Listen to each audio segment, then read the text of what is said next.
बीरबल एक ईमानदार तथा धर्मप्रिय व्यक्ति था। वह प्रतिदिन ईश्वर की आराधना किया करता था। इससे उसे नैतिक व मानसिक बल प्राप्त होता था। वह अक्सर कहा करता था कि ईश्वर जो कुछ भी करता है मनुष्य के भले के लिए ही करता है। कभी कभी हमें ऐसा लगता है कि ईश्वर हम पर कृपा दृष्टि नहीं रखता, लेकिन ऐसा होता नहीं। कभी कभी तो उसके वरदान को भी लोग शाप समझने की भूल कर बैठते हैं। वो हमको थोड़ी पीड़ा इसलिए देता है ताकि बड़ी पीड़ा से बच सकें। एक दरबारी को बीरबल की ऐसी बातें पसंद न आती थीं। एक दिन वही दरबारी दरबार में बीरबल को संबोधित करता हुआ बोला, देखो ईश्वर ने मेरे साथ क्या किया। कल शाम को जब मैं जानवरों के लिए चारा काट रहा था तो अचानक मेरी छोटी उंगली कट गई। क्या अब भी तुम यही कहोगे कि ईश्वर ने मेरे लिए यह अच्छा किया है? कुछ देर चुप रहने के बाद बोला बीरबल, मेरा अब भी यही विश्वास है, क्योंकि ईश्वर जो कुछ भी करता है मनुष्य के भले के लिए ही करता है। सुनकर वह दरबारी नाराज हो गया कि मेरी तो उंगली कट गई और बीरबल को इसमें भी अच्छाई नजर आ रही है। मेरी पीड़ा तो जैसे कुछ भी नहीं। कुछ अन्य दरबारियों ने भी उसके सुर में सुर मिलाया। तभी बीच में हस्तक्षेप करते हुए बादशाह अकबर बोले, बीरबल हम भी अल्लाह पर भरोसा रखते हैं, लेकिन यहाँ तुम्हारी बात से सहमत नहीं। इस दरबारी के मामले में ऐसी कोई बात नहीं दिखाई देती जिसके लिए उसकी तारीफ की जाए।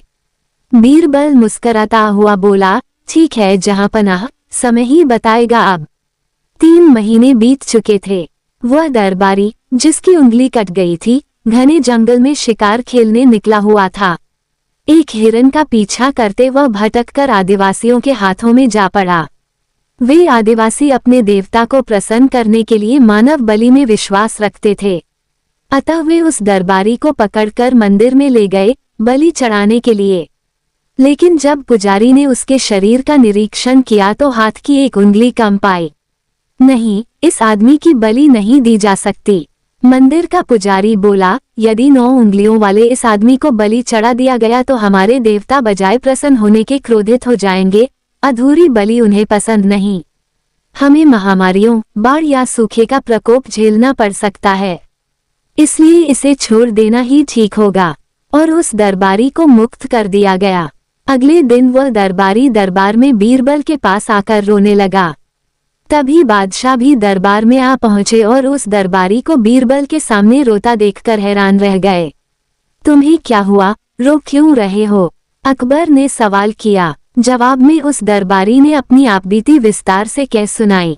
वह बोला, अब मुझे विश्वास हो गया है कि ईश्वर जो कुछ भी करता है मनुष्य के भले के लिए ही करता है। यदि मेरी उंगली न कटी होती तो निश्चित ही आदिवासी मेरी बलि चढ़ा देते। इसलिए मैं रो रहा हूँ, लेकिन ये आंसू खुशी के हैं। मैं खुश हूँ क्योंकि मैं जिंदा हूँ। बीरबल के ईश्वर पर विश्वास को संदेह की दृष्टि से देखना मेरी भूल थी। अकबर ने मंद मंद मुस्कराते हुए दरबारियों की ओर देखा जो सिर झुकाए चुपचाप खड़े थे।